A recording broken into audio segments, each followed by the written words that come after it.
اهلا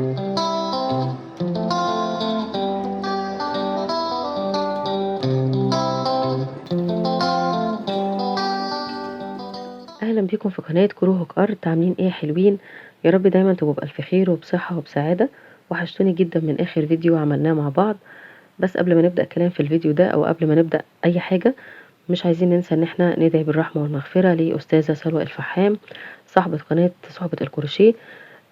وربنا يجعل لها ثواب في كل معلومة قالتها، يجعله في ميزان حسناتها. ومش عايزين ننسى دايما كل ما ندخل قناتها طبعا ونتفرج على الفيديوهات اللي كانت بتعملها والمعلومات اللي كانت بتقولها في كل فيديوهاتها، ان احنا ندعي لها بالرحمة والمغفرة، لان هي كانت بتقدم لنا علم واحنا كلنا استفدنا منه اكيد. فربنا يرحمه ويغفر ليها يا رب. النهارده هنشتغل مع بعض الشنطة الحلوة دي. الشنطة دي طالعة ترند جدا في الصيف السنة دي. هنبدأ بأول شنطة دي من شنط الصيف.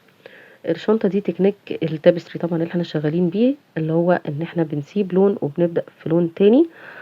ومحتاجين بس ان انتوا تكونوا عندكم خلفية عن الغرز.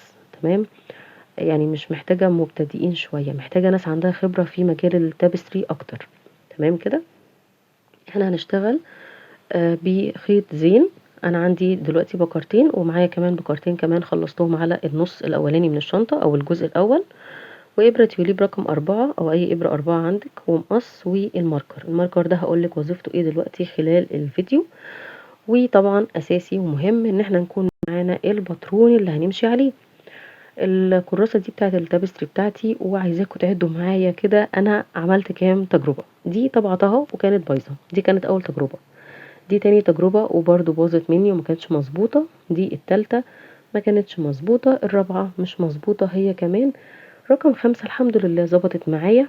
فالباترون ده ان شاء الله خدوه مني كده وامشوا ورايا، ما تركبوش ورايا فيه.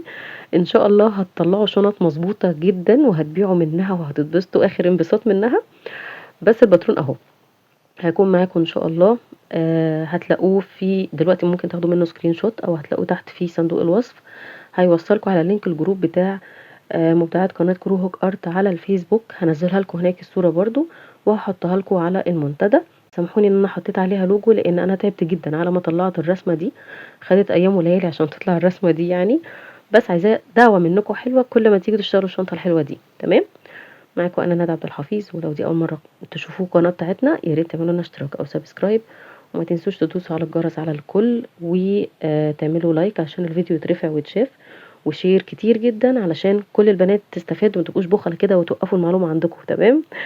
ويلا بينا نبدا مع بعضنا. الفيديو الحلو ده هيكون سهل معاكم ان شاء الله. يلا بينا نقول بسم الله الرحمن الرحيم كده ونبدا مع بعض. ركزوا في كل معلومه لو سمحتوا بتتقال خلال الفيديو، لان بلاقي الاسئله متكرره تاني في الكومنتات، بيبقى صعب ان انا اشرح في كومنت والشرح باستفاضه جوه الفيديو. فمعلش اتفرجوا سنه سنه كده، هتلاقوا كل سؤال انتوا تسالوه جوه الفيديو بتاعكم والله. وانا بقول كل معلومه لان الفيديو ده بيبقى مرجع ليا انا كمان يوم ما اجي اشتغل الشنطه دي مره تانية، ابقى عارفه كل المعلومات اللي انا محتاجاها جوه الفيديو.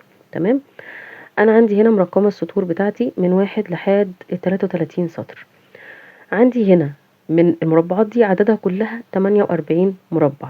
انا هكرر اخر 8 مربعات دولت هزودهم على ال 48 مربع، فهحتاج 56 مربع. تمام. يعني الجزء اللي انا مشاورة عليه ده كررته كمان.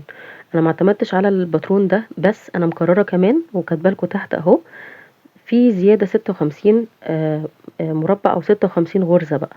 خلاص. يعني مش هنعتمد على ال 48 دول. والله عايزه تعمليها شنطه صغيره شويه او رفيعه وهي ال 48 دول وتقفي عندها اوكي، انما انا قررت اخر جزء في الباترون وعملتهم 56 غرزه. خلاص. لان اللي كانت طالبه الشنطه محتاجاها عريضه شويه، فزودت ال 8 غرز اخر الباترون دولت. هنبدا نشتغل سلاسل عاديه جدا في البدايه، 56 سلسله بلس واحد. دي بلس واحد يعني هزود غرزة في الاخر، هوريها لكم دلوقتي هنزودها ازاي. بس الوش الاولاني للشنطة واللي انا بشتغله معاكم ده الوش التاني للشنطة. خلاص. انا اشتغلت 56 غرزة سلسلة ووقفت. هاجي عند حتة بلس واحد دي. بلس واحد دي يعني هعمل دلوقتي غرزة سلسلة زيادة اهي كده، ودي هتبقى الارتفاع بتاع السطر اللي احنا هنبدأه مع بعضنا دلوقتي. الشنطة كلها اشتغلناها بغرزة نص عمود. خلاص، علشان نبقى مركزين احنا هنعمل ايه. الشنطة نص عمود. خلاص كده خلصنا المعلومة دي، عشان مش هنقعد نكرر نص عمود كل شوية خلال الفيديو. هشتغل فين؟ هشتغل في الحلقات اللي ورا السلاسل دي. السلاسل قدامنا اهي، هتلفيها كده هتلاقي فيه حلقات صغيرة كده زي التلال، زي الجبال، زي اي حاجة، زي حلقات ورا كده. هي الحلقات الصغيرة دي اللي انا هشتغل فيها الغرز نص عمود. خلاص، انا هبدأ من الناحية دي. الباترون بادئ زي الانجليزي كده، بادئ من الناحية الشمال لليمين. تمام، رقم 1 تحت اهي. هنبقى مركزين مع كل سطر انتي فيه، انتي في سطر رقم 1 ولا 2 ولا 3. علشان كده ضروري تبقى معاكي المسطرة والماركر اللي انا قلتلك في اول الفيديو. هقولك دلوقتي هتحتاجيه في ايه. الماركر هنحطه الناحية دي في حالة ان انا اشتغلت بداية من السطر رقم 1، هحطه عند رقم 1. طيب خلصت رقم 1 ونقلت للسطر رقم 2، هنقله الناحية التانية علشان ما يحصلش لخبطة. انا واقفة فين في السطر بتاعي؟ تمام، انهي سطر انا كنت شغالة فيه. طيب انا عندي هنا اول لونين محطوطين عندي، او اول مربعين باللون الاخضر، يبقى هشتغل غرزة لونها اخضر دلوقتي. هلف الخيط على الابرة وهدخل. هعيد تاني الحتة دي معاكم. انا عملت دلوقتي واحدة سلسلة ارتفاع، دي الزيادة بتاعة السطر او ارتفاع السطر اللي احنا هنشتغله دلوقتي. هلف الخيط على الابرة وهدخل في اول غرزة هتقابلني في الغرز الصغيرة او الحلقات الصغيرة اللي ورا دي. هنسحب الخيط، عندي 3 حلقات على الابرة، هسحب الخيط من ال3 حلقات مرة واحدة، وعملت غرزة نص عمود الاولى في اللون الاخضر. هكرر تاني، هلف الخيط على الابرة، هناخد الخيط ونطلع من الغرزة. عندي 3 حلقات على الابرة، هناخد الخيط دلوقتي. انا مش هسحب الخيط اللي لونه اخضر، انا هسحب الخيط اللي لونه بينك. هنا هو ده التابستري بقى، هو ده الاختلاف الكروشيه العادي من التابستري، ان انتي مش هتسحبي في الغرزة اللي هتبدلي فيها اللون، مش هتسحبي نفس اللون، مش هتسحبي نفس اللون الاخضر، هنسحب اللون الجديد او اللون البينك اللي هو دخل معايا دلوقتي. طيب هبدأ ارتب الخيوط بالطريقة دي، هجيبهم قدامي علشان مش هسيب الخيط اللي انا شغالة بيه ورا اللي هو لونه اخضر ده، لا انا هاخده معايا دلوقتي اكن بنضف الخيوط وانا شغالة. تمام. طيب هشتغل الخيط البينك دلوقتي. اول غرزة عملتها دي التانية، الباترون بيقول لي عايز كام غرزة؟ عايز 4. انا عملت 2، باقي 2 اهو. هنلف الخيط على الابرة وندخل جوه الغرزة، بناخد الخيط ونطلع ونعمل غرزة رقم 3. دلوقتي غرزة رقم 4. طبعا بداية الخيط دي بدفنها معايا وانا شغالة دلوقتي او بنضفها معايا. عايزة تأجلي التنظيف اخر الشنطة براحتك، بس انا بحب الخطوة دي انجزها معايا دلوقتي. الغرزة رقم 4 اهي وصلت لها. هبدل الخيط، سحبت اللون الاخضر بدل اللون البينك. تمام. طيب اللون الاخضر دلوقتي مطلوب مني كام لون او كام مربع؟ مطلوب مني 4، يعني هشتغل 4 غرز. هدخل في الاولى، هشتغل الغرزة الاولى اهي،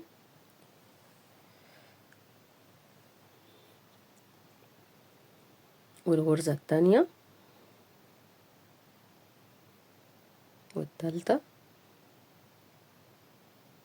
ورقم 4 هشتغلها دلوقتي. طيب شايفين كده بدأت تبان السنة اللي احنا اشتغلناها او الحتة اللي احنا اشتغلناها الصغيرة دي بدأت تبان. بعد ال4 لونهم اخضر عندي 4 لونهم بينك. مش هسحب الخيط الاخضر، هسيب الخيط الاخضر وهروح اجيب الخيط البينك. تمام، اطلع بيه او اقفل بيه الغرزة رقم 4 دي. استمر في الشغل اكمل. عندي 4 لونهم بينك، 4 غرز لونها بينك او 4 مربعات تحت. ترجمتهم على الشغل بتاعنا ان هم 4 غرز. لو عايزة تشتغلي الشنطة بالخيط بغرزة الحشو اوكي، مفيش اي مشكلة، بس هتزودي طبعا عدد السطور كده.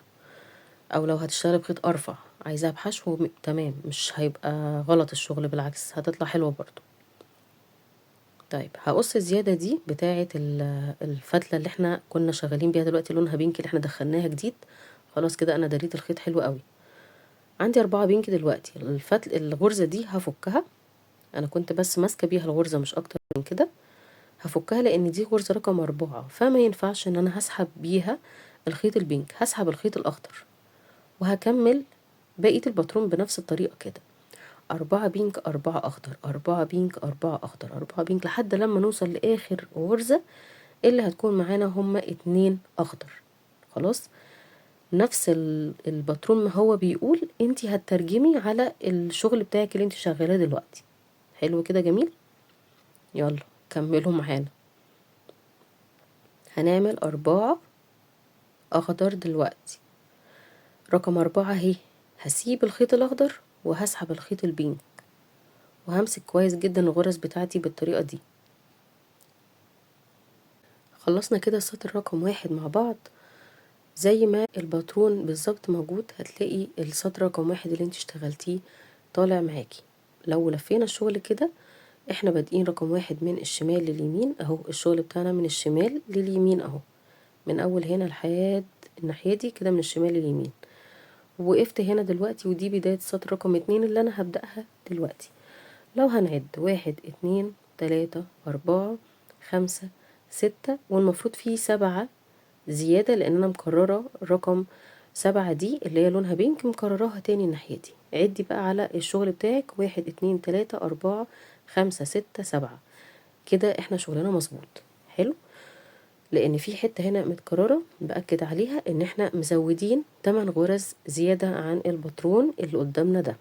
خلاص كده نيجي نرفع المسطرة شوية فوق وهنجيب الماركر من الناحية دي للناحية دي علشان عند سطر رقم 2 بقى. وهتلاقوا ان سطر رقم 2 ده تكرار لسطر رقم 1، يعني نفس اللي انت عملتيه تحت هنكرره فوق. واهم حاجة الماركر يتنقل معايا للسطر رقم 2 لان انا دلوقتي هبدأ سطر رقم 2. فهنيجي على الشغل كده ونترجم ازاي بقى الباترون اللي قصادنا ده. هنعمل كده واحدة سلسلة ارتفاع. الاول ايه، الخيط اللي لونه بينك ده هوديه ورا، ده فينش الشغل خلي بالكم منه. خلي بالكم احنا بنقول حاجات صغيرة كده مهمة. هنعمل سلسلة ارتفاع، هنلف الشغل ومعاكي الخيط البينك ده مش شغال معاكي، داخل معاكي جوه الغرز. هتلف الخيط على الابرة ونعمل غرزة نص عمود رقم 1 زي ما الباترون كاتب بالظبط، وغرزة نص عمود رقم 2. مش هسحب دلوقتي الخيط الاخضر زي ما احنا اتفقنا، هنسحب الخيط اللي لونه بينك. حلو كده. هنسيب الاخضر ونمسك البينك وهناخد الخيط البينك معانا دلوقتي وهنشتغل غرزة نص عمود الاولى في ال4 غرز الموجودين عندنا تحت في الباترون. وطبعا واحنا شغالين واخدين الخيط الاخضر معانا بنشتغل عليه علشان لما نيجي نسحب الخيط الاخضر نلاقيه، مش نلاقيه هو بداية السطر وانا شغالة لوحدي. فاهميني؟ علشان كده لازم ناخد الخيط معانا اللي احنا بنبدله ده يبقى شغال معايا في كل الشنطة، ما بسيبهوش في كل غرزة موجود هو معايا. هاجي انقل تاني الخيط البينك اهو وهنقل واشتغل 4 غرز بينك. طبعا زي ما اشتغلنا في السطر الاول بالظبط بنكرره تاني في السطر رقم 2. وفي سطور كتير هتقابلنا بالطريقة دي وهيريحك شوية في الباترون الموضوع ده. هتلاقي معاكي بتخلص السطور بسرعة وهي نفس السطور، مش هتلخبطك الحتة دي اهو، زي اللي تحت زي اللي فوق بالظبط. هنحطه كده جنب الباترون اهو، الحتة دي هي دي بالظبط بالملي، مفيش اي اختلاف فيها. هنقف عند الاتنين الاخضر دول.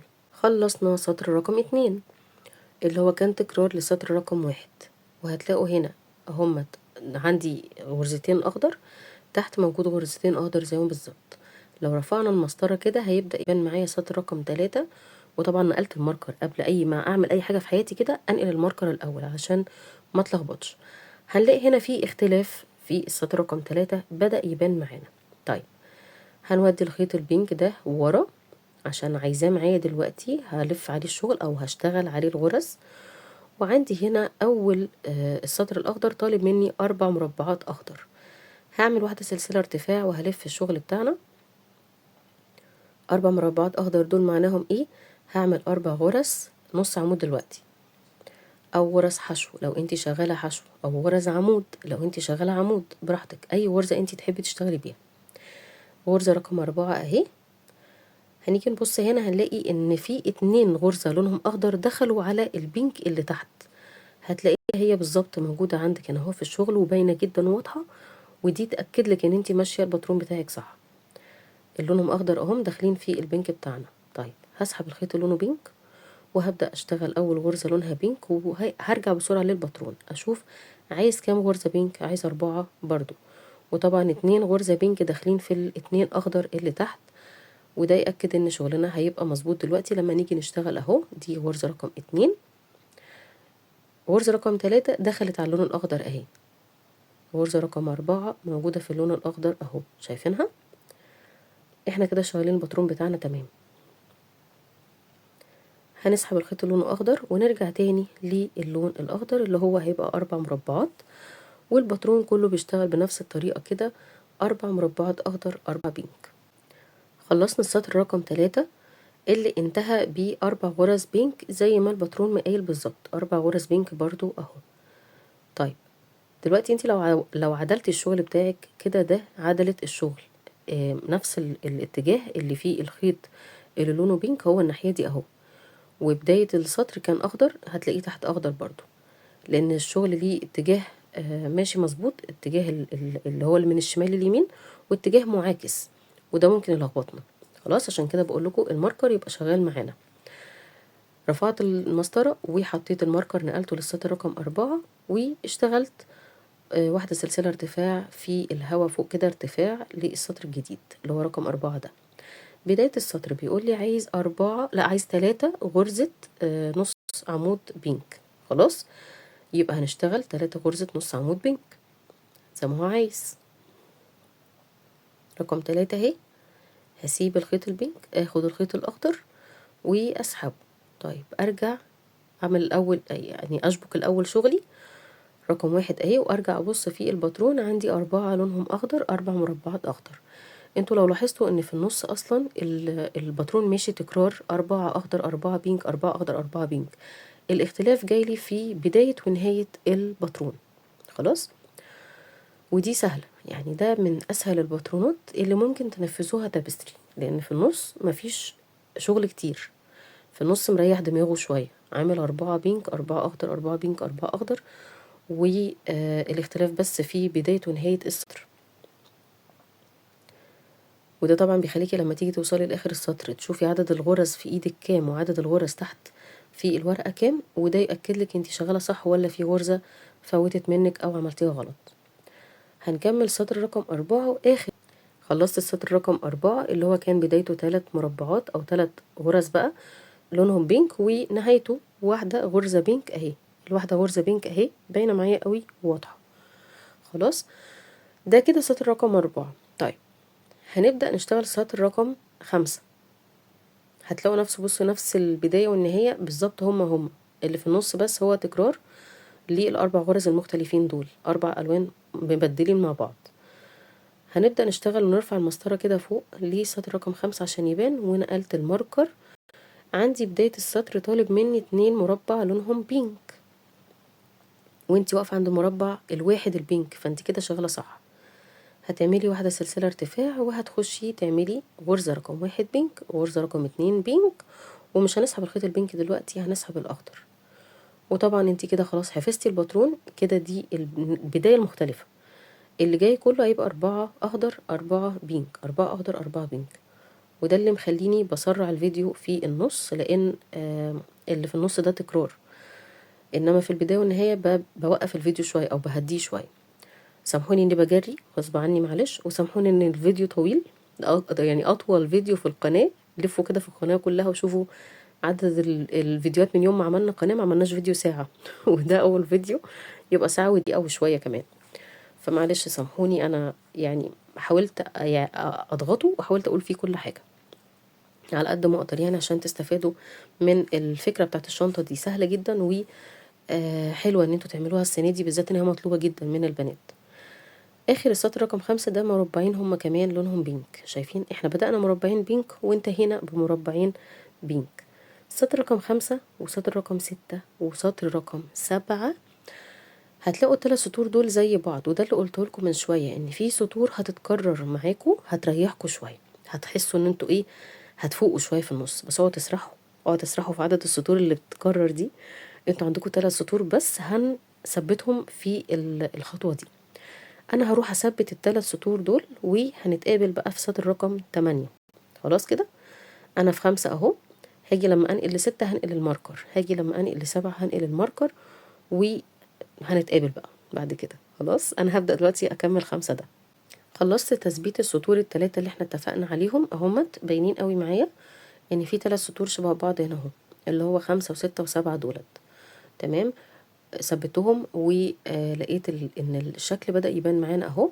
هتلاقوا ان في اختلاف في اللفة بتاعت الشغل، لا انتوا كده هتظبطوا الشغل بتاعكم لما لفيتوا وش الشنطة اللي احنا بنشتغله دلوقتي. هتلاقوا اهو الكيرف اللي احنا شايفينه قدامنا على الورقة هو اللي موجود في الحتة اللي انت اشتغلتها دي بالظبط، لان احنا قلنا الشغل ليه قلبة وعدلة او ليه وش وظهر. تمام، فكده ده مقلوب على ظهره، ده مش عايزاه، انا عايزة الوش بتاعه. خلاص كده في اخر الفيديو برضه هوريكم ازاي تفرقوا ما بين الوش والظهر بعد ما نخلص الباترون كامل، هيبقى باين جدا الموضوع ده. هبدأ دلوقتي سطر رقم 8 اللي هو في بدايته 3 مربعات بينك، يعني 3 غرز بينك. اشتغلت كده ال3 وهنبدأ بقى نكرر 4 أخضر 4 بينك 4 أخضر 4 بينك وهكذا. نجري شوية الحتة دي في النص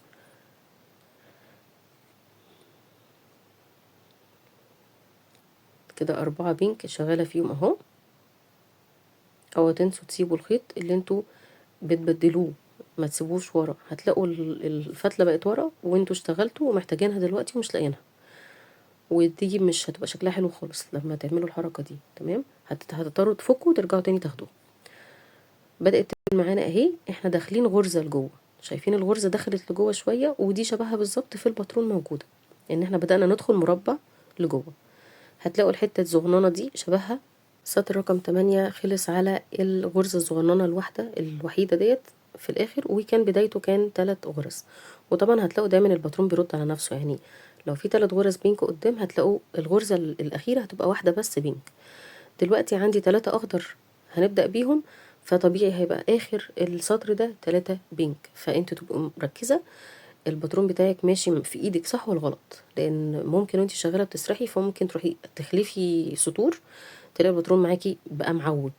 خلاص ما تتخضيش من الوقت ده، لما يحصل معاكي كده هتفكي الكام سطر اللي باظوا منك دول، وهترجعي تاني تظبطي الباترون.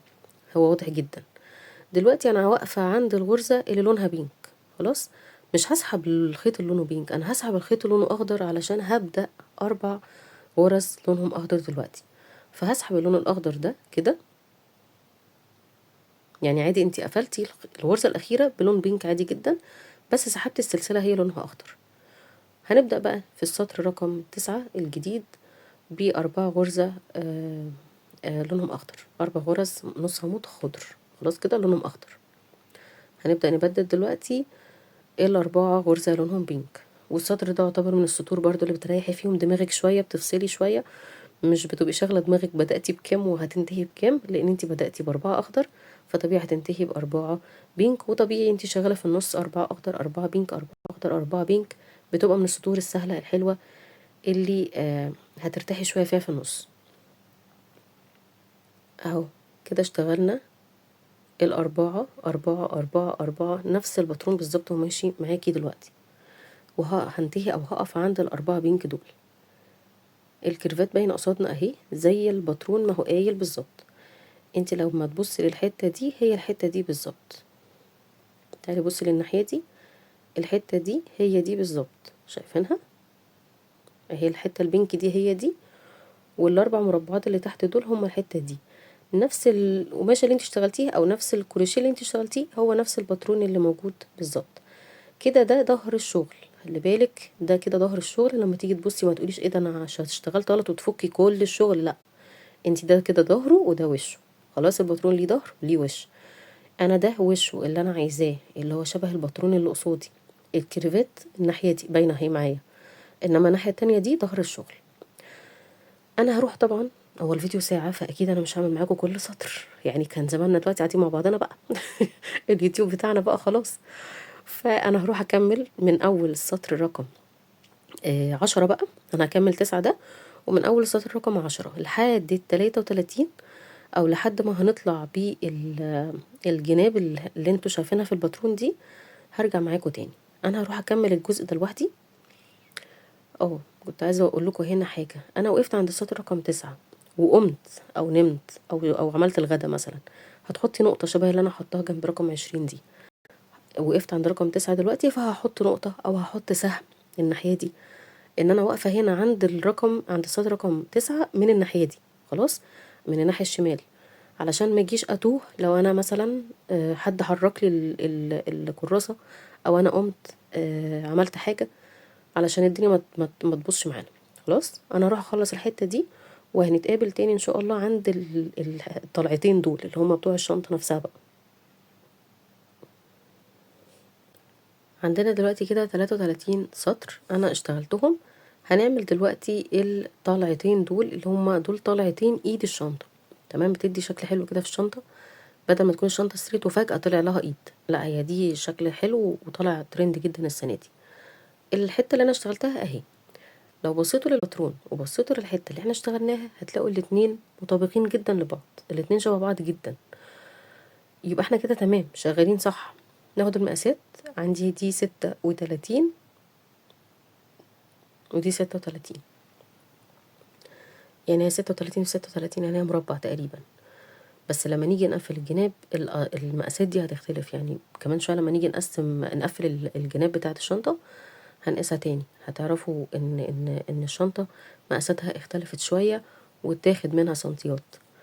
خلاص، انا هنا وقفت عند السطر ده اللي هو كان بدايته غرزة واحدة خضرة واخرها 3 غرز اخضر، اهم 3 غرز اخضر الناحية دي، والغرزة الواحدة الخضرة دي اهي الناحية دي.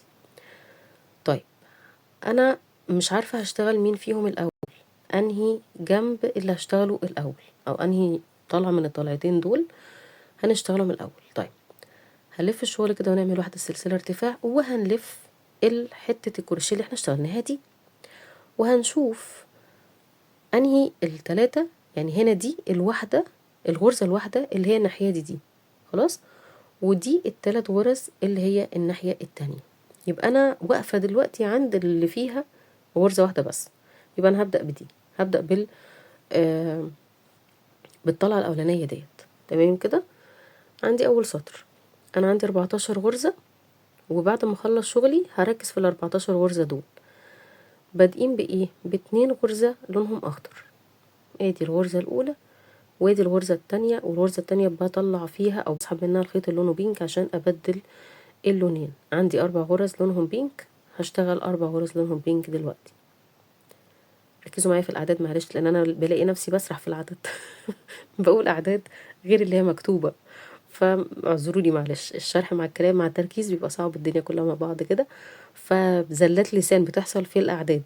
دلوقتي 4 اخضر، فهنشتغل 4 اخضر. من شوية قلت لكم 3 اخضر، وهي لا، هي كانت 4 اخضر. طيب دلوقتي هنروح لل4 بينك، فدولت كده 4 بينك اشتغلته. خلاص كده خلصنا بداية الطلعة الأولى. عايزين نتأكد من العدد ونعد. عندي كده 1 2 3 4 5 6 7 8 9 10 11 12 13 14. كده أنا العدد بتاعي مظبوط في بداية الطلعة دي، والناحية التانية كمان أكيد هتكون 14 زيها بالظبط. الناحيتين هيبقوا شبه بعض في العدد، انما مش شرط يكونوا شبه بعض في الشكل او توزيع. طيب دلوقتي بعد ما خلصنا السطر الاول هنبدأ نشتغل السطر التاني، وهنا هتشوفوا ان في ناحية منهم بتبدأ تتناقص فيها الغرز. صحصحوا معايا، اللي وصل لحد الخطوة دي ومصحصح معايا يكتب لي تحت في الكومنتات انا مصحصح انا مركزة اهو. تمام، انتوا شايفين في تناقصات بدأت تحصل، والتناقصات دي لازم تاخدي بالك منها في كل سطر علشان تطلع معاكي شكل الشنطة مظبوط. في ناحية فيها تناقص والناحية التانية لأ، ماشية ستريت عادي جدا. طيب انا هبدأ دلوقتي من الناحية اللي فيها تناقص، وهنا دي باينة جدا طبعا، مش محتاجة لها ماركر بقى خلاص. انا واقفه جوه دلوقتي، فالناحيه دي اللي فيها تناقص دي جوه الشنطه. هنبدا نعمل واحده سلسله ارتفاع وهنلف الشغل بتاعنا. عندي دلوقتي اول غرزتين دول، صحصحوا والنبي بالله عليكم صحصحولي كده. اول غرزه دي اهي، عملنا فيها غرزه نص عمود. مش هقفل ومش هخلص الغرزه دي، انا هروح للغرزه اللي وراها، هاخد الخيط واطلع منها. فكده بقى عندي غرزتين اتنين هقفل عليهم دلوقتي هما الاتنين. كده انا عملت غرزه واحده بس. تمام كده، نقصت غرزه من ال14 علشان انا عايزه السطر ده يكون 13. كده هعد ان هما دولت غرزتين لونهم بينك، الشبه ما هو قايل لي كده انا عايزه 4 غرز بينك، فدولت كده غرزتين، لا دي كده غرزه واحده. فكده انا عملت واحده بينك، كده دي رقم 2، دي رقم 3، ودي رقم 4. خلاص، و4 دي دخلت في اللون الاخضر زي ما هو موجود في الباترون تحت. ال4 بينك دي داخله في اللون الاخضر اللي تحت، يبقى انا كده ماشيه صح، الباترون بتاعي تمام، او الشغل بتاعي كمان تمام. هسيب اللون البينك واروح للاخضر بقى، وابدا اعد 4 غرز لونهم اخضر هما كمان. هنمشي بقى عادي بقيه الغرز عادي جدا في السطر ده. اللي انا هركز فيه بس الحته اللي فيها تناقص. خلاص، طيب خلصت ال4 اخضر، هروح للبينك وهعملهم 4 بينك هما كمان. 4 بينك دلوقتي المسطره كانت طالعه على السطر اللي بعده. 4 بينك اخر السطر التاني ده اللي هما 13 غرزه دول، هينتهي عند واحده لونها اخضر اهي. حلو كده. انا واقفه دلوقتي فين؟ في الناحيه اللي فيها ستريت، ما فيهاش تناقصات. هنعد هنلاقي 13 غرزه كده، دولت العدد مظبوط. الناحيه دي فيها تناقص والناحيه دي ستريت. طيب دلوقتي نبدا السطر الثالث من الطلعه دي. انا واقفه دلوقتي عند الناحيه اللي فيها ستريت، هنعد عندي 4 غرزه لونهم بينك في الناحيه الستريت دي. فالناحيه دي انا مش هعمل فيها تناقصات، انا هكمل عادي جدا الشغل زي ما كنت شغاله من بدايه الشنطه. تمام. هنا الخيط لونه اخضر، هسيب اللون الاخضر خالص، انا واقفه اهو والحلقه عندي لونها اخضر، بس اللي هسحبها اللي هطلعها دلوقتي السلسله دي هتبقى لونها بينك. الخيط اللي انا سحبته لونه بينك. خلاص، هلف الشغل وهدخل في اول غرزه واعملها لونها بينك، والتانية والتالتة والرابعه، يبقى انا عندي اول 4 دولت لونهم بينك. نبدل اللون الخيط، هيبقى ال4 اللي بعدهم لونهم اخضر اهم، شايفينهم 4 لونهم اخضر.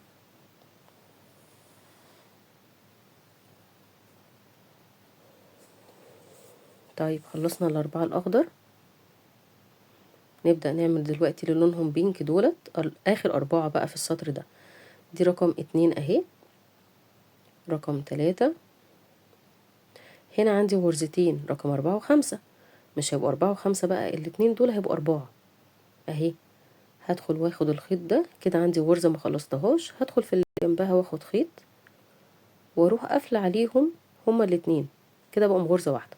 خلاص كده نقصتهم او جمعتهم مع بعض في غرزة واحدة. حلو كده، يبقى دي الناحية الستريت ودي الناحية التناقص. نبدأ نشتغل السطر اللي بعديه، هيبقى هنبدأ من التناقص. يبقى خلي بالي انا دلوقتي جوه الشنطة عندي تناقص، بره الشنطة ستريت عادي جدا، مفيش اي اختلافات فيها. ما تعملهاليش مثلث، هتلاقي شكل الشنطة مش حلو خالص. هنتأكد في كل سطر من السطور دي من عدد الغرز. السطر ده 12 غرزة. هبدأ افضل شغالة كده لحد لما اوصل لاخر سطر. اخر سطر عندي 4 غرز. خلاص، دولت ال3 اللي انا خلصتهم. هسيبكم انتوا تكملوا الاتنين التانيين حسب الباترون اللي انا سايباه معاكم، اشتغلوا عليه بالظبط، ومشوا بالظبط نفس الالوان، ما تغيروش حاجه، هو ان شاء الله هيبقى مظبوط معاكم. الناحيه دي اللي بنعمل فيها تناقص خلي بالكم، الناحيه دي الستريت اللي دي مش بشتغل فيها تناقص خالص. هتقفوا عند 4 غرز. تمام كده، ونتقابل تاني الناحيه التانية. خلصت كده الجنب الاولاني او الطلعه الاولانيه زي ما احنا مكتوب عندنا بالظبط وبنفس عدد الالوان. هتلاقوا الحته لونها اخضر دي اهي، هي دي الحته لونها اخضر اللي فوق الصغيره دي، هي دي البينك اهي، نفس الشكل بالظبط، هو مترجم قصادي، ده كوبي من ده بالظبط. خلاص كده احنا اشتغلنا الجنب الاول صح. عايزين نبدا الجنب التاني دلوقتي، بس نقص الاول الجنب الاولاني ده هنقص كده بعد مسافة صغيرة. الخيط ده اللي هنضفه كمان شوية ضمان لان الغرز ما تفكش مننا، تكون الشنطة محملة وتقيلة بقى وحاطين كل حاجة جواها زي ما احنا متعودين. هنربط الخيط بالطريقة دي، هنعمل عقدتين 3 علشان خاطر اتأكد ان الغرز دي مش هتفك مع صاحبة الشنطة ابدا. تمام. نبدأ بقى نشتغل دلوقتي مع بعضنا الناحية التانية او الطلعة التانية من ايد الشنطة دي. انا هحط المسطرة هنا، انا عندي دول 3 غرز اهم اللي انا واقفة عندهم. اخر السطر خالص كانوا 3 غرز لونهم اخضر، خلاص هم دول بالظبط. عايزة تبدأي من هنا او تبدأي من هنا، الاتنين هيوصلوكي لنفس النتيجة، لان انت هتمشي نفس الباترون من الشمال او اليمين او اليمين للشمال براحتك عادي. بس انا بحب ابدأ من الطرف من اللي هو فيها 3 غرزة لونهم اخضر. خلاص كده هدخل في اول غرزة عندي دي اهي، وهجيب الخيط اللي لونه اخضر. طبعا لو انت بدأتي في الناحية التانية اللي لونها بينك تجيبي الخيط اللي لونه بينك وتبدأي تشتغلي على نفس عدد الغرز. بس انا نفس ترتيب توزيع الالوان. تمام. انا بحب ابدا من الناحيه دي، الناحيه الستريت، عشان اريح دماغي واركز في التناقصات اللي هتحصل دلوقتي. اول غرزه دي عملتها سلسله ودخلت فيها تاني وعملت غرزه نص عمود الاولى. تمام، هي نفس الغرزه اللي انا دخلت فيها كده. دي رقم 1. رقم 2 اهي اشتغلتها غرزه لونها اخضر زي ما الباترون ما قايل لي 2، اشتغلت 2 لونهم اخضر. هجيب الخيط اللي لونه بينك وهو ده اللي هطلعه دلوقتي، او هقفل على الغرزة التانية بتاع اللون الاخضر دي عشان ابدأ ادخل اللون البينك. عندي دلوقتي بدايتين فتلتين اللي انا اشتغلتهم دلوقتي دول همسكهم معايا كويس كده، ومعايا كمان الخيط اللون الاخضر اللي انا سايباه اللي هو الاساسي اللي انا باخده معايا في كل غرزة علشان خاطر نشتغل بقية الغرز بتاعتنا.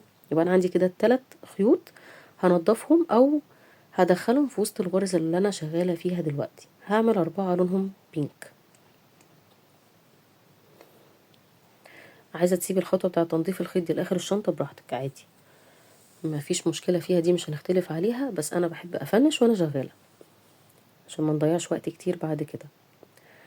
طيب دولت الفتلتين اللي هما البداية، وده الخيط الاخضر اللي انا سحبته دلوقتي اللي هو هنشتغل فيه دلوقتي 4 غرز لونهم اخضر.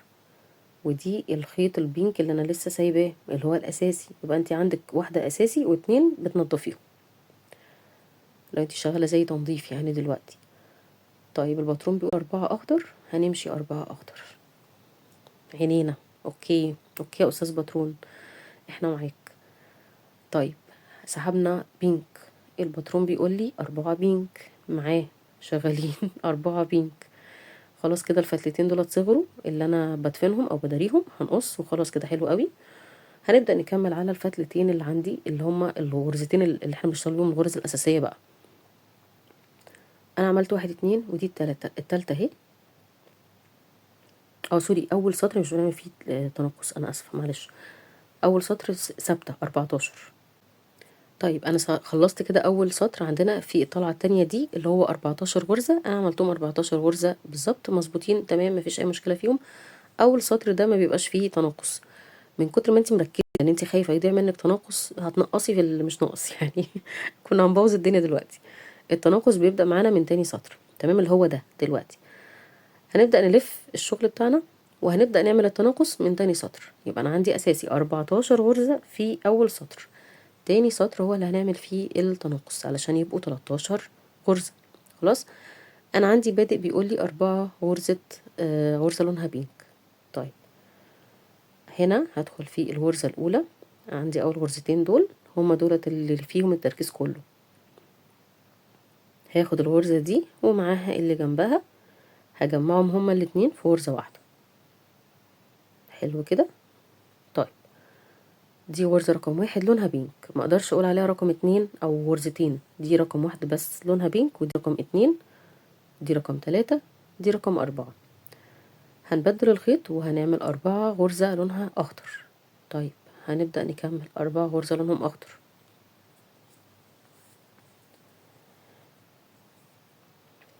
نسيب كده ونروح نشتغل 4 غرز لونهم بينك. 1 2 3 4. الأربعة دي بسحب منها خيط لونه أخضر عشان آخر غرزة لونها أخضر معايا. طيب كده انا وصلت لاخر غرزة، ودول 13 غرزة.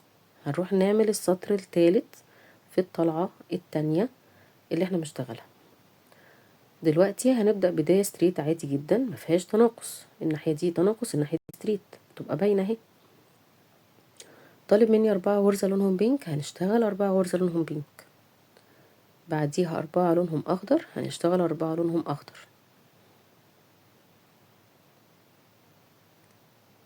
دي الرابعة اهي. عندي دلوقتي 1 2 3 4 5، دولت 5، انا عايزاهم 4، يبقى هم 4 البينك اللي هو طالبهم، لان اخر غرزتين هيبقوا برقم 4، اللي هي رقم 4 و5 دي هتبقى رقم 4 بس. اللي هعملها تناقص دلوقتي، ادي الغرزة الاولى، التانية، التالتة، والرابعة دي هتبقى الرابعة والخامسة هتبقى رابعة بس، عملتها تناقص. جميل كده، حلوين. او تتلخبطوا بقى في الحتة دي خلاص. يعني احنا عندنا في الطلعة بتاعة الايد عندنا ناحية ثابتة وناحية فيها تناقص، واللي هتعمليه شمال هتعمليه يمين، واللي هتعمليه في الوش هتعمليه في الظهر، هو نفس اللي احنا شغالين فيه بالظبط. هنكمل دلوقتي الباقي ده لوحدكم ان شاء الله. مش شرط يكون نفس توزيع الالوان، هو واحد، هو نفس الفكرة انت هتشتغليها بس، انما التوزيع مختلف، ممكن يبقوا سادة عادي خالص. خلصنا كده الطلعة التانية كمان. بصوا كده الحتة البينك دي اللي طالعة ديت هي دي بالظبط، الحتة لونها اخضر الصغيرة دي هي دي، الكيرف اللي هو الحتة الخضرا دي هي دي، الكيرف اللي قدامنا البينك ده هو ده اهو، الحتة دي. ولو كملتوا مع الحد تحت هتلاقوه هو بالظبط ده نفس ده، الحتة الصغيرة دي هي دي، الكيرف ده هو ده. يبقى كده عندي تيبيكال الشغل اللي انا عملته، تيبيكال للباترون اللي احنا عملناه. لو هنعد عدد السطور اللي هي الطالعة دي بس، دولت 11 سطر اهو، 1 2 3 4 5 6 7 8 9 10 11، 11 هنا و11 الناحية التانية هي كمان. كده احنا الحمد لله الشغل بتاعنا مظبوط بالملي. الباترون هو الشغل اللي انا اشتغلته دلوقتي. الطلعة دي اللي احنا عملناها دي دلوقتي، الودنين دول ممكن يبقوا سادة عادي جدا، ريحي دماغك واعمليها سادة مش مشكلة، لو انت عايزة توقفي لحد كده بس كده شكلها اشيك. دلوقتي بقى هنبدأ نشبك الناحيتين مع بعض او الوشين مع بعض. ركزوا معايا بقى في الحتة دي كمان. انا عندي الباترون هنا ماشي بالاتجاه ده، خلاص شايفينه احنا اهو، الكيرف بتاعنا عامل كده خلاص.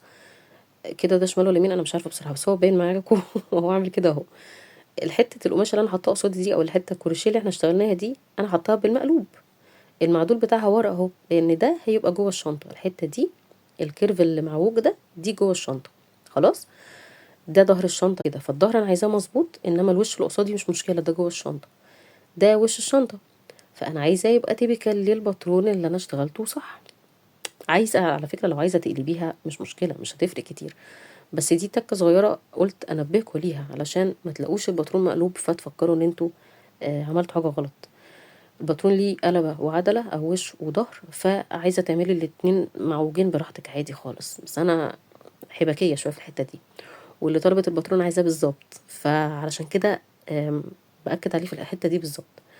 طيب دلوقتي انا عايزه اثبت، فهقلب، هخلي ده المفروض يبقى الظهر او اللي هو الوش الظهر الناحيه التانية، هخليه من جوه، وده يعني بصوا الشنطه اتقلبت، فاهماني؟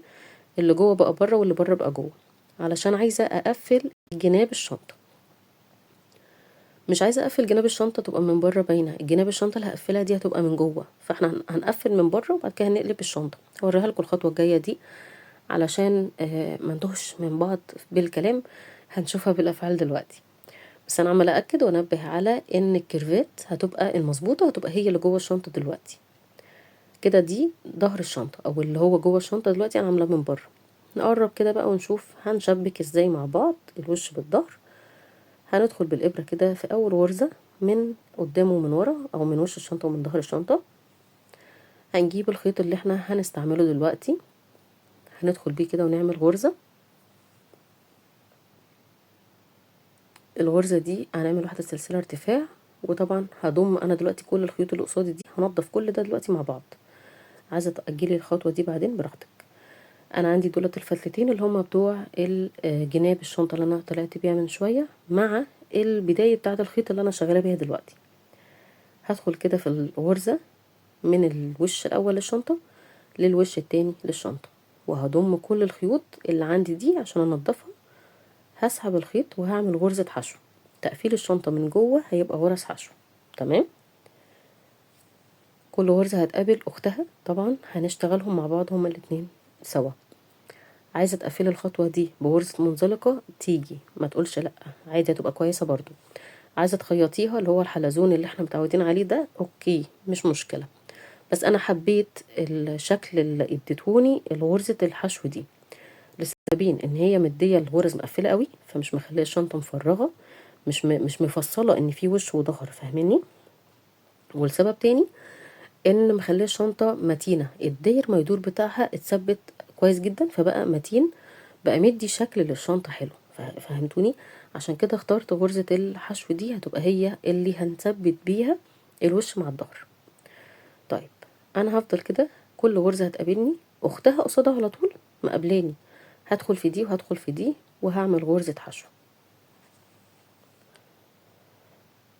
نشد الخيط كده ونقفل عليها بغرزه حشو.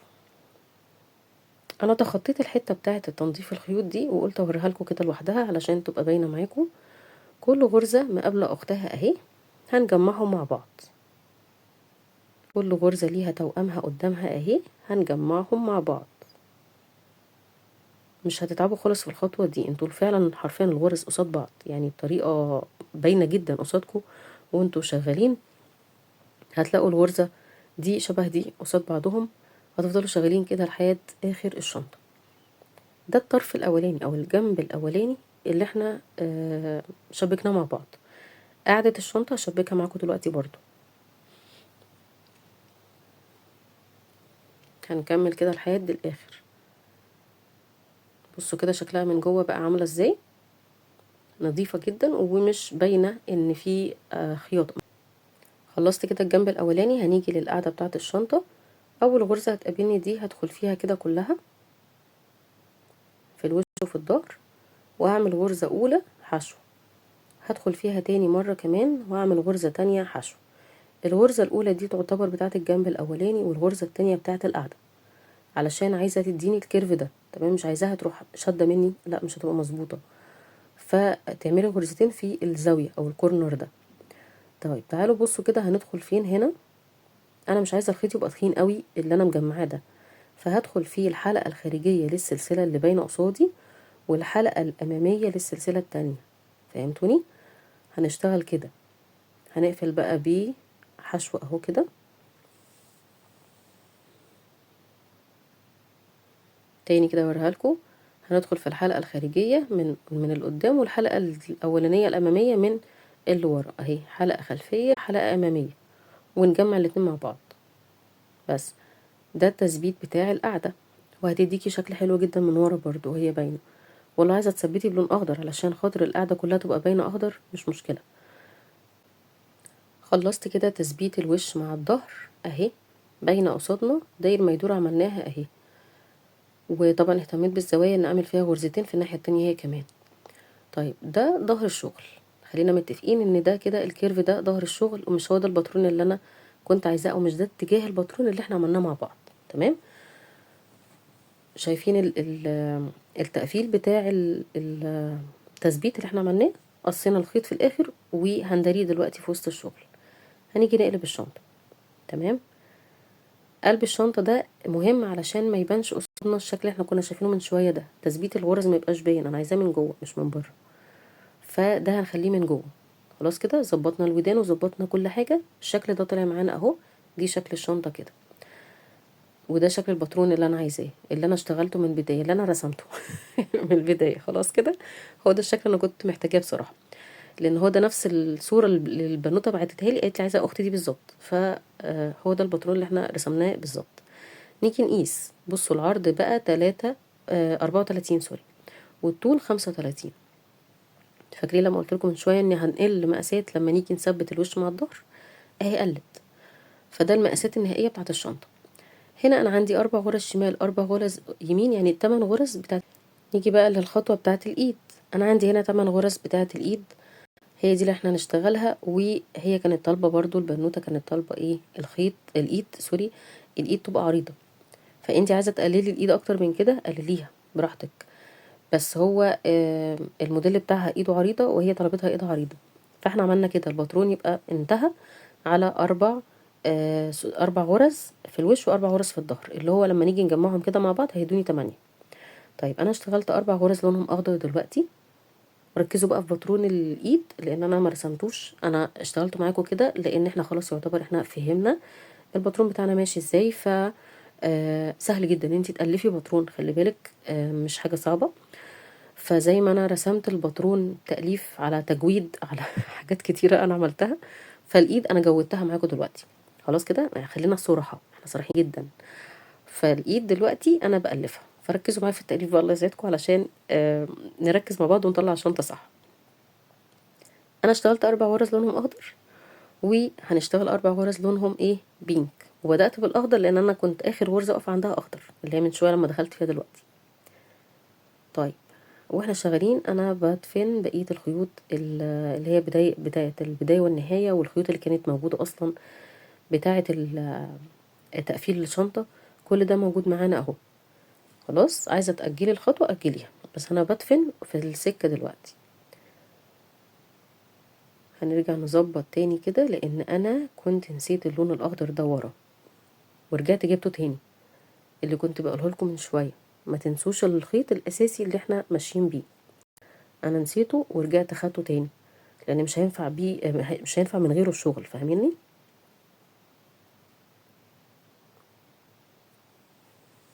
دول بتوع التقفيل، ودول دي بتاعت البداية والنهاية، الفتل دي اللي احنا بندفنها دلوقتي.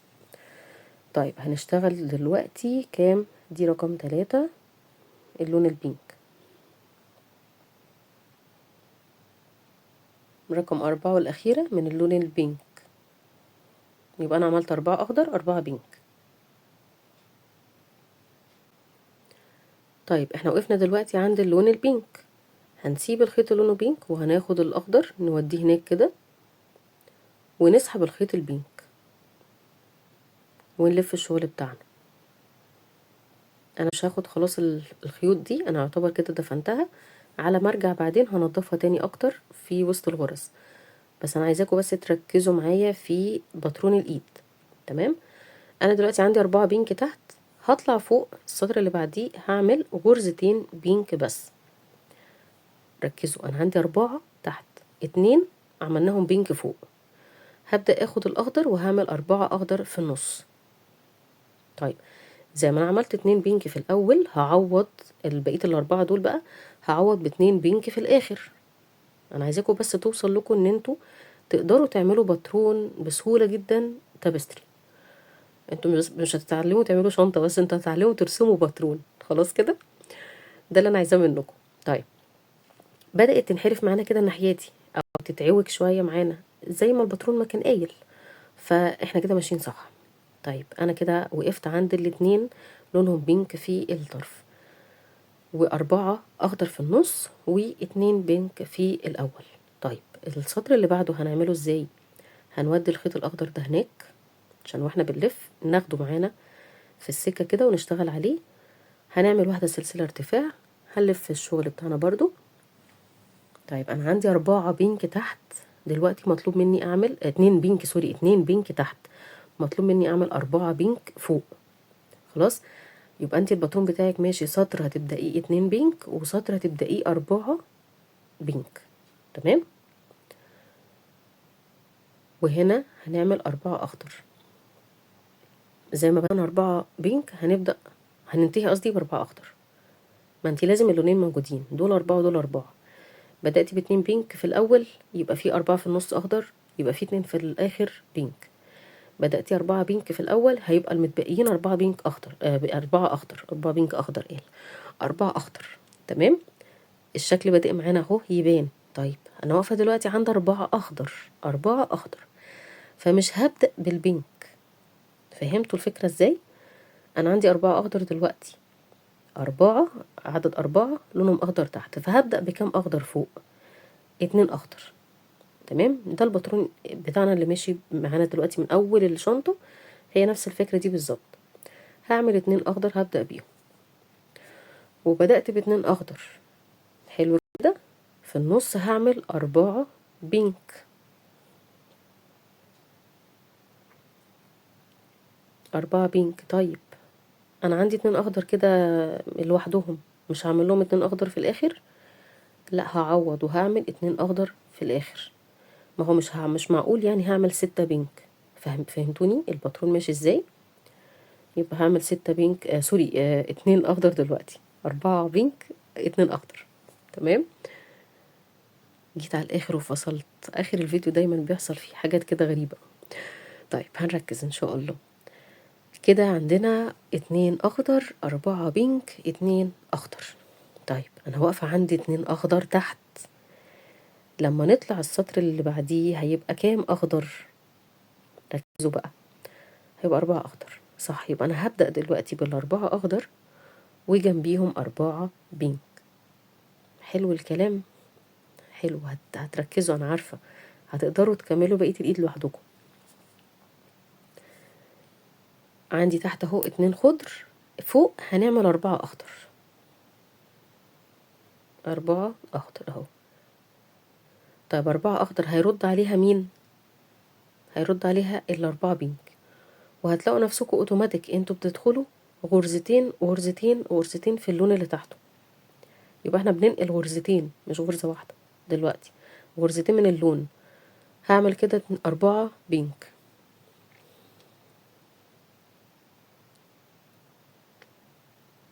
بدأ الشكل يبان شوية معانا اهو. نكمل مع بعض حلوين. انا عندي دلوقتي وقفت عند ايه؟ 4 بينك. عملت 4 اخضر و4 بينك. طيب عندي تحت السطر ده 4 بينك. السطر اللي فوق هبدأه بكام؟ هبدأه بكام بقى؟ 2 بينك. برافو. يبقى انا عندي كده نص ونص. انتوا هتلاقوا سطر كده ماشي نص، وسطر بادئ باتنين لون وفي النص لون، واتنين نفس الاتنين الاخيرين نفس اللون الاولاني. خلاص.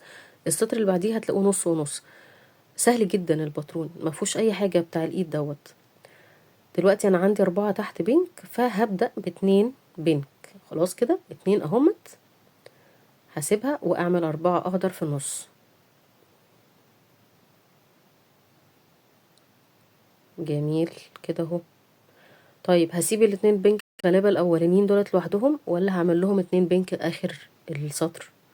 اكيد هعمل لهم 2 بينك علشان يرد على الاتنين الاولانيين، عشان يبقوا 4 هما كمان. يبقى ال4 احنا قسمناهم 2 في الاول و2 في الاخر، وال4 الاخضر جايين في النص. خلاص. طيب هنا عندي 2 بينك، 4 اخضر، 2 بينك. طب 2 بينك تحت، فوق هنطلع كام؟ هنبدأ هنعمل 4 بينك. يبقى احنا هنبدأ باللون البينك دلوقتي. يبقى انت هتلاقي مرة نفسك بتبدأي مرة بينك 4 ومرة اخضر 4. تمام كده 4 بينك.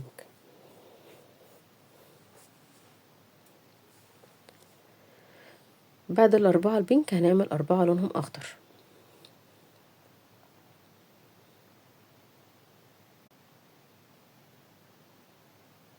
طيب انا دلوقتي وقفت عند ال4 لونهم اخضر. هنفك التشابك بس بتاع الخيط ونكمل. دلوقتي عندي 4 لونهم اخضر. بصوا اهي نص ونص اهو، ما شايفينها؟ السطر ده نص ونص، والشكل بدأ يبان معانا اهو. ازاي؟ في روح من الشنطة نفسها. طيب انا عندي 2 سوري 4 اخضر، يبقى هطلع ب2 اخضر، 4 بينك، 2 اخضر، وهكذا. هلاقي 2 اخضر، يبقى هعمل 4 اخضر، 2 بينك، 4 بينك.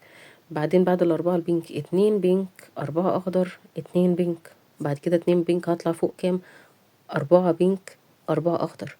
بعدين 4 اخضر، هطلع فوق بكام؟ 2 اخضر، 4 بينك، 2 اخضر، وهكذا وهكذا وهكذا. ادي الايد اهي اللي احنا اشتغلناها مع بعضنا، سهله جدا ولا في اسهل من كده خالص. هنزل لكم الباترون بتاعت الايد برضو علشان لو حد مركزش معايا او ما كانتش باينه الفكره. هنزل لكم الايد المرسومه دي على المنتدى بتاع اليوتيوب، او المنتدى بتاع القناه بتاعتنا يعني، او الجروب بتاع الفيسبوك. تمام، اللي هو مبدعات قناه كروهوك ارت. حلو كده.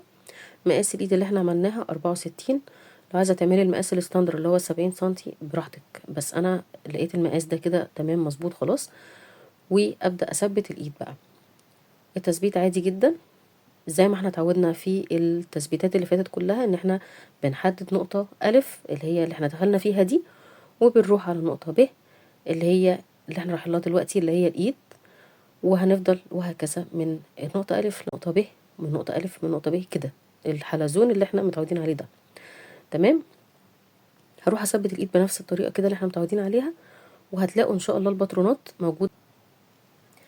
وصلنا كده لاخر الفيديو بتاعنا، وثبت الكورد او الايد اللي احنا اشتغلناها مع بعض بنفس الطريقه اللي قلت لكم عليها، ونضفت الخيط وكده كله تمام. خلاص خلصناهم.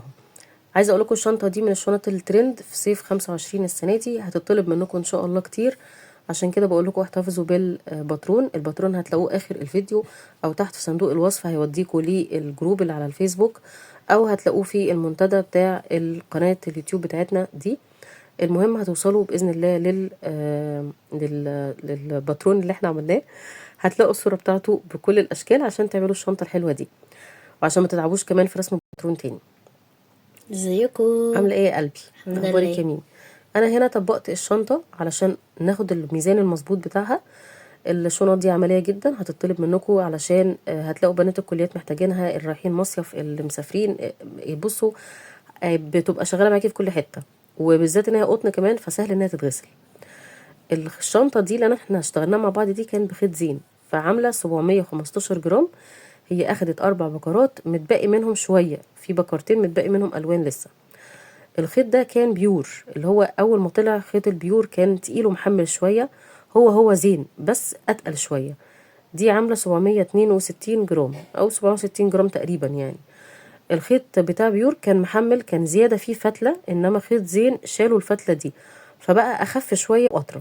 الاتنين خيط قطن مصري، واجود انواع القطن. خلي بالكم يعني الخيط بتاعه حلو جدا، لا بيوبر ولا لونه بيروح. حلوه الشنطه ميمي؟ حلوة قوي. هعمل لك واحده برضو. ماشي بس لما اكبر. هعمل لك واحده على مقاسك صغيره، ممكن نصغر مقاسها وتبقى كروس عادي جدا يعني. فهعمل لها واحده ان شاء الله، وهنزل لكم صورتها على المنتدى وتقولوا لي رايكم فيها. لو وصلتوا لحد هنا متنسوش تنسوش تعملوا اللايك. اللايك باي وتعملوا قلبين تحت، باي. وباي باي.